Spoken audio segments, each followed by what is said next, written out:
Mein Arbeitsplatz, einer von den vielen Arbeitsplätzen, die auch immer anders aussehen. Und man kann sich eigentlich gar nicht vorstellen, wie viele Stunden täglich ich hier verbringe. Auch da wieder so ein Gegensatz. Also ich schneide wirklich so kleine Sachen aus. Das ist jetzt hier nochmal so ein kleiner Teil von der Steckdose. Also alles ganz liebevoll und genauso auch große Flächen. Schön ist, diese Tischplatte hier, die habe ich schon seit meinem 15. Lebensjahr und ich mag den einfach. Also ich habe immer schon ganz viel dran gezeichnet. Es ist ein totaler Unterschied, ob es ein ganz feines Papier ist oder ein dickes Papier, dann rollt es sich ein. Also das sind so ganz viele problematische Dinge, die man dabei beachten muss. Und auch eigentlich erst so im Laufe meiner ganzen Machenszeit, also in den letzten 20 Jahren, habe ich mich so sehr intensiv mit den Papieren beschäftigt, dass ich glaube, da schon ganz gut mit drin bin. Eigentlich fing es an in New York. Ich habe sehr viel gezeichnet, alles vor Ort, was ich sehe. Und sehr detailreich und teils auch wirklich mehrere Tage an einem Ort verweilt. Und ich dachte, ich werde dem nur gerecht mit der Farbe, wenn ich quasi die Farbe nicht als solche quasi tusche, sondern ich muss sie ausschneiden. Ja, und so kam es dazu. Und dann finde ich es eigentlich auch immer ganz toll, dass man so Positiv-Negativ-Formen hat. Das sehe ich nämlich jetzt gerade hier auf dem Tisch. Das habe ich vorhin ausgeschnitten. Das kann man hier noch gar nicht so erkennen. Und zwar wird das eine große Vase. Jedes Papier, was man sieht, wird so lange verwendet, bis es sich quasi aufgelöst hat. Und auch wenn es so ein kleiner Schnipsel ist, also da ist noch sehr viel rauszuholen. Also gerade ist ein Auto fertig geworden oder so halbfertig, ist es noch nicht ganz da. Und es stand vor der Haustür von meinem Atelier immer und ich fand es total super, so ein Porsche. Und habe dann tatsächlich den gezeichnet und immer draußen, oder wenn ich kam, irgendwann den abgemessen und einfach zu gucken, wie ist der eigentlich zerlegt und habe den quasi mit ins Atelier genommen. Und komme mir dann auch so vor wie in einer Autowerkstatt oder ich habe mal ein Fahrrad nachgebaut und das finde ich ganz interessant. Wo ich da früher immer die Details gezeichnet habe, versuche ich sie natürlich auch so zu zeichnen, aber der Prozess geht weiter und zu versuchen, wie kann man das versuchen zu bauen. Ich muss auch alles zerlegen und jede Schraube und jedes kleinste Detail. Und das soll natürlich Papier sein. Und so gibt es oft große Flächen, die ich ausschneide, aber dann auch wieder so ganz kleine und die so zusammenzubringen. Und lustig ist es, also irgendwann war es auch mal eine Tankstelle. Also da gibt es ja auch immer die Kameras, die mich auch sehr interessieren, von denen ich auch sehr viele schon nachgebaut habe. Aber dann, wie verblüffend oder wie schockiert oft die Leute sind. Was macht denn die Frau da einfach so? Aber dann ist man so, oder ich bin so in meinem Bann gezogen, dass mich das alles gar nicht um mich herum interessiert, sondern ich bin absolut fokussiert auf die Sache selber und habe schon im Kopf meine Gedankengänge darüber. Jetzt nochmal zurück zu dem Wagen. Ich habe hier eine kleine Skizze, eine Vorzeichnung von dem Auto, was hier mal vor der Haustür stand. Ich habe das dann abgemessen und dachte, es ist vielleicht auch mal ganz schön, das so 1:1 zu übersetzen. ganz, ganz frei. Und dabei ist es immer so spannend, dass es nicht einfach nur 1:1 wirklich übersetzt wird, sondern dass man damit spielt und die Flächen manchmal nach vorne rücken oder auch mal nach hinten. Und das ganze Bild besteht aus 8 Ebenen, die man dann rausholen kann. Ja, dieses vor Ort ist schon wichtig, um dahinter zu schauen.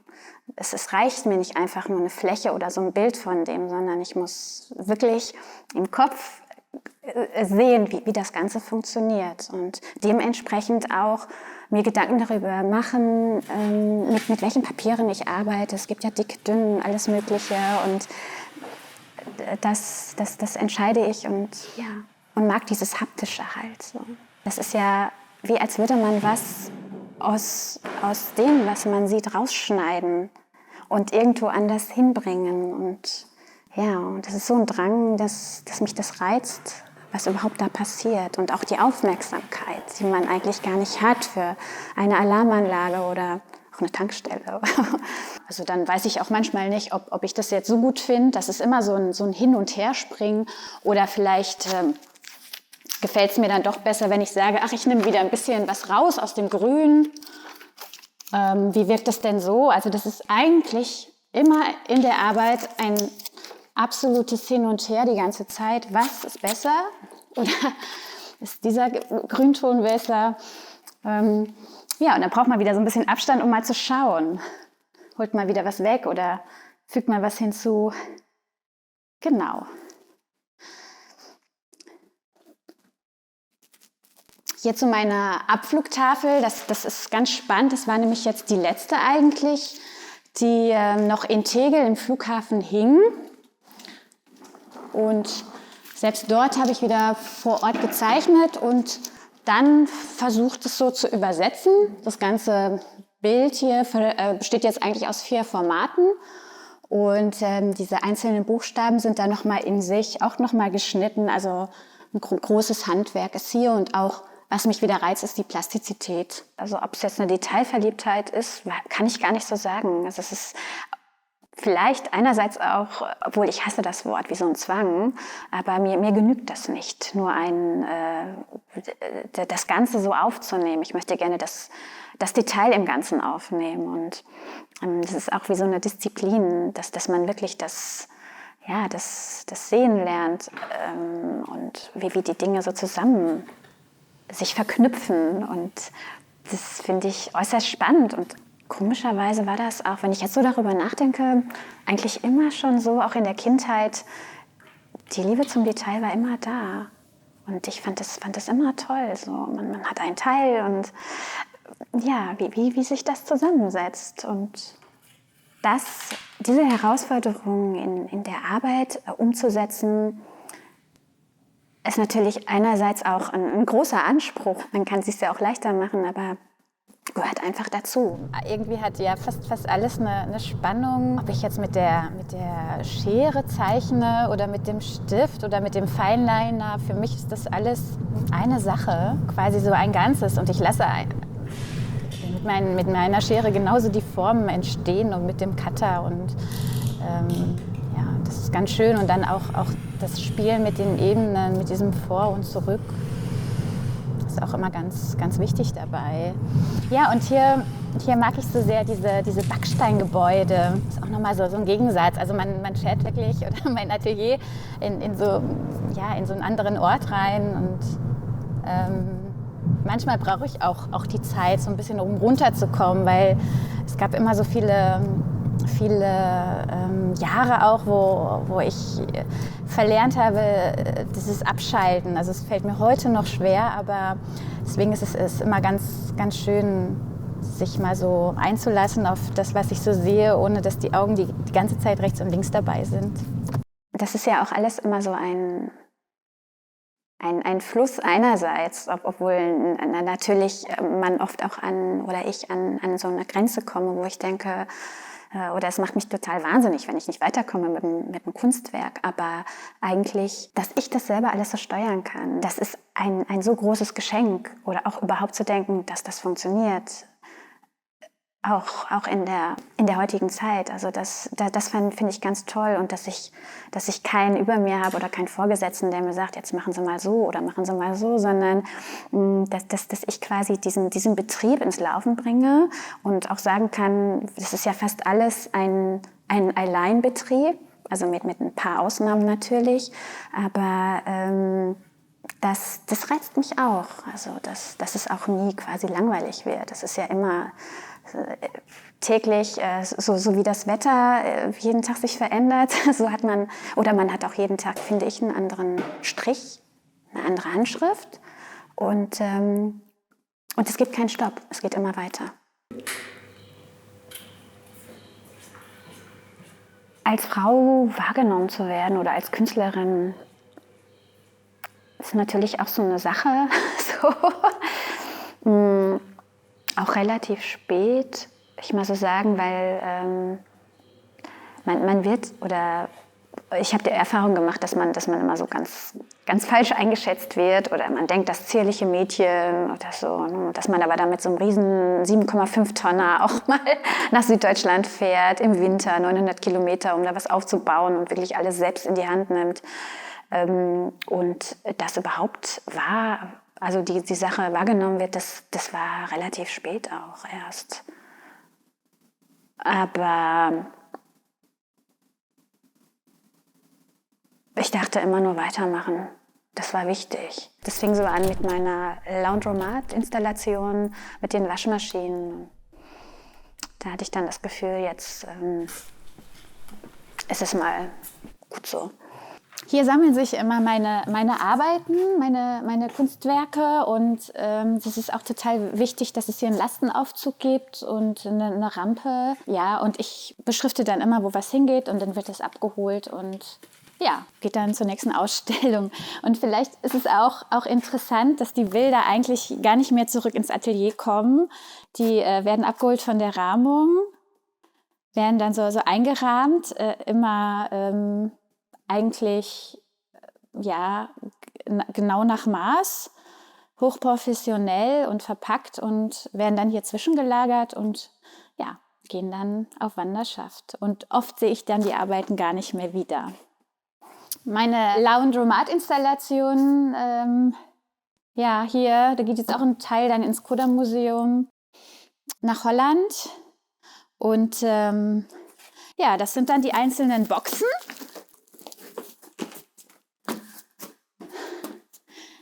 Ich habe extra von oben gekennzeichnet, welcher Block ist. Und dann muss man sich vorstellen, dass das meistens dann eine Rauminstallation ist auf 60 oder von mir aus auch 80 oder 100 Quadratmetern. Genau. Ja, das Ganze ist auch immer so ein Rundumpaket. Also das heißt nicht, dass es jetzt nur quasi, dass ich die Bilder mache und Collagen, sondern mir ist es auch sehr wichtig, wie sie verpackt werden, dass alles beschriftet ist, dass es kein Problem ist, wenn es dann Kunsttransport geht. Und so ist es auch tatsächlich so ein Fulltime-Job. Also einerseits ist es halt die Kunst, die man macht. Man kann auch sagen, ja, man gibt alles ab, aber komischerweise liegt es so an mir selber, dass ich auch so ein Control-Freak bin und ja, weil wenn was nicht richtig verpackt ist oder so, es geht so schnell was kaputt und das wäre sehr, sehr schade. Ja. Meine Kunst ist auf der einen Seite im Hier und Jetzt. Ich bin voll dabei, aber es ist genauso auch in der Zukunft. Eigentlich auch wie in der Vergangenheit. Also ich wachse damit, ich lebe damit. Es umgibt mich immer Tag und Nacht. Und Projekte, also gehen auch weiter. Also so teils weiß ich schon dieses und auch das ganze nächste Jahr, was da so stattfinden wird. Ich mache jetzt eine Sache im Bundestag auch und mal schauen dann, was es alles so gibt. Es ist mir freigestellt, was ich mache. Es muss was damit zu tun haben mit dem Gebäude, innen, außen. Und da gehe ich dann auch ganz frei an die Sache und mal schauen, was dann dabei rauskommt. Ich bin ja auch teils furchtbar nervös oder so, wie ich hier im Atelier rumlaufe. Dann bin ich oben, dann bin ich unten. Und das hat ja auch irgendwie so einen Antrieb. Und es gibt niemanden, der dir sagt, jetzt mach. Das bin ich selber als Person. Aber lustigerweise gab es da auch tatsächlich in all den Jahren noch nie so einen Stillstand. Also es waren immer so Phasen und wenn ich dann mal so 2 Tage nicht im Atelier sein kann, dann ist es furchtbar. Wenn ich jetzt selber darüber nachdenken sollte, wie ich mich sehe als Person in der Kunst, da muss ich echt lange wahrscheinlich drüber nachdenken, weil ich tatsächlich mir heutzutage gar keine Gedanken mehr darüber mache. Oder auch so, wie man so funktioniert oder wie man so zu sein hat. Das gibt es bei mir nicht. Also ich bin, glaube ich, voll und ganz Marion. Ich bin auch gerade nicht der ruhigste Typ, muss ich mal so sagen, wahrscheinlich. Und sehr in manchen Dingen oder in der Kunst sehr spontan auch. Und das Wichtigste ist, glaube ich, obwohl ich andersrum sagen kann, ich muss mit einem Konzept arbeiten, gehe ich aber an jede Sache, die ich mache, total unvoreingenommen ran. Egal wo. Und dann interessiert es mich überhaupt nicht, wenn ich jetzt an einer Tankstelle stehe oder einen Container nachbaue und habe kein Messgerät bei mir, dass ich dann meine Füße nehme und das mal 5-mal nochmal abmesse und dann auch versuche mit den Händen so ungefähr, dass ich das dann noch im Kopf habe, wie hoch von den Proportionen so eine Sache dann ist. Das stört mich auch nicht, wie ich dann in dem Moment wahrgenommen werde von anderen. Ja, lustig ist auch hier, wir sind hier in einer kleinen Ecke auch vom Bundestag, also das ist auch ein Teil und gerade auch diese Gegensätze, das ist ja das, was meine Arbeit ausdrückt. Also es kann alles sein, ich suche nicht, sondern ich bin einfach vor Ort und sehe dann die Zeichen oder einen Brandmelder oder sowas. So. Auch hier wiederum die vielen Details und dass man von dem einen Gebäude in das nächste kommt, von West nach Ost. Und deswegen finde ich, ist es total wichtig, dass diese Rolltreppe auch in meinem Projekt auftaucht. Faszinierend. 1, 2, 3, 4, 5, 10. Ja, nein, aber auch diese ganzen Details und das dann zum Ganzen. Und wenn ich jetzt mir vorstelle, ich habe das jetzt hier irgendwie 1:1 nachgebaut, aber das Wichtige ist ja, dass ich das nicht einfach nur genauso umsetze, wie man es sieht, sondern darin liegt ja eigentlich gerade die Arbeit, dass ich versuche, wirklich das auf eine ganz andere Art und Weise zu bauen, also auch mit den Ebenen zu spielen und es plastisch wirken zu lassen. Und das ist gar nicht so einfach, aber das ist ja auch der Grund, warum ich das dann überhaupt mache. Und wenn ich mir vorstelle, daneben hängt dann eine Skizze vom Bundestag und ja, da kommt schon eine Menge zusammen. Ja, auch der Adler. Also ich überlege gerade wahrscheinlich von hier zu zeichnen, weil der darf natürlich auch nicht fehlen. Und dadurch, dass der auch aus 4 Teilen besteht, stelle ich mir vor, den auch ganz, ganz, ganz plastisch zu machen. Dann ist dann auch immer sehr spannend, wenn alle da sitzen und tagen, zu gucken. Also so, ich will ja versuchen, das nicht so zu machen wie so wie für Touristen. Ne? Also das ist jetzt von außen, das ist so der Bundestag, sondern das so, also so eigentlich was die Arbeit ja auch ausmacht, dass es alles sein kann und auch egal wo und dass man das so verbindet auch mit den Sachen, die man vielleicht im ersten Moment nicht so vorfindet oder so. Bis das erstmal alles so ins Rollen gekommen ist, oder jetzt spreche ich wieder von meinem Motor an, aus. Das hatte ich mir tatsächlich auch anders vorgestellt. Also man sagt das ja auch, das ist alles so ein Kampf oder wie auch immer und es wird einem nichts in den Schoß gelegt, sagt man das so, ja? Man denkt ja dann immer noch so, da kommt mal jemand und der nimmt sich dann an die Hand. So. Das sind sehr, sehr viele Erfahrungen, die man sammelt und ich glaube auch, egal in welcher Branche, ich glaube, teils kann es immer schwierig sein. Aber es war bei mir tatsächlich schon ein ganz schönes Stolpern und bis ich wirklich das Gefühl hatte, hey, bin ich jetzt angekommen? Das kann ich selber überhaupt nicht sagen. Also ich bin da auch ganz froh. Also ich habe da für mich jetzt so keinen Maßstab. Ich finde es toll, habe ich auch schon mal erwähnt, dass ich das machen darf, tatsächlich, dass es funktioniert und dass ich davon leben kann. Und alles andere interessiert mich nicht und es wäre auch fatal, sich so viele Gedanken darüber zu machen, weil das dann auch nur hindert. Aber letztendlich, das ist, glaube ich, eine ganz wichtige Sache, weil man hat nur die 2 Augen und dann hat man da ist dann diese ganze Masse. Aber jeder ist ja so für sich und ich habe relativ früh auch gemerkt, dass es gar nicht gut ist, sich darüber so auch nochmal so Gedanken zu machen, wie andere das sehen oder auch in der Kunst oder auch selber mir die Frage zu stellen, ist das jetzt gut oder ist das schlecht, weil das gibt es alles gar nicht und es gibt auch kein richtig, kein falsch und je freier man an eine Arbeit geht, desto besser ist es und man sieht es auch jedem Kunstwerk an. Also wenn man Ahnung hat, glaube ich tatsächlich, ne, so, ist da jemand, der das so macht oder oder ist es unehrlich? Das auch. Und man gibt ja auch einerseits viel von sich. Also so, ne? Ja. Es ist eigentlich auch ganz, ganz schön, wenn man jetzt hier den Blick hat oder zu der Wand. Also man hat einfach den Abstand und das ist schon ein Unterschied, ob wirklich alles total voll ist oder man kann sich wirklich fokussieren auf das Wesentliche. Und deswegen mag ich hier mein Geländer ganz gerne und ja, und passiert sehr viel. Also dieses Angepasstsein in der Kunst, das ist für mich genauso ein Tabu wie, weiß ich nicht, also ich kann selber wirklich sagen, habe ich Ahnung davon? Also ich hab eine Idee oder eine Vorstellung oder ich kann selber sagen, wenn ich jetzt von mir ausgehe, was ich jetzt gut finde oder nicht, aber so urteilen, das ist auch immer happelig oder heißt auch, ich sehe was, ach, das kann ich ja aber auch so, sondern es geht ja darum, ja, auf diese Idee zu kommen, dass da überhaupt was gemacht wird und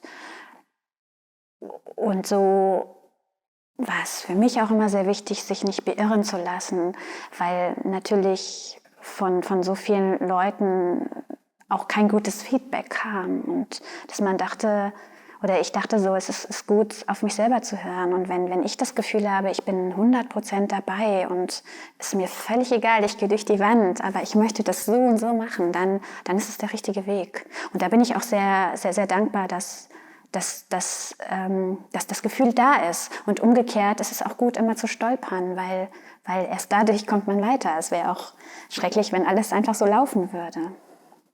Ja, ganz lustig ist, man muss immer aufpassen mit dem Boden hier, weil das immer so schön schlittert. Und so kam ich eigentlich auf die Idee, mit diesem Schild hier, Vorsicht, Rutschgefahr, was anderes zu machen als das, was ich mache. Ich glaube, die Vorstellung ist schwierig. Also es ist sehr, sehr, sehr schwierig, glaube ich, weil es sonst, glaube ich, immer was damit zu tun haben muss. Ich habe mir oft die Frage gestellt, was mache ich, wenn meine Hände nicht mehr da sind?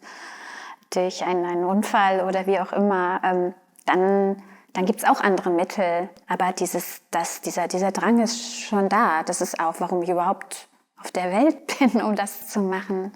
Schon wichtig, aber andererseits ist es auch so, dass ich das Gefühl habe oder natürlich auch was damit vermitteln will.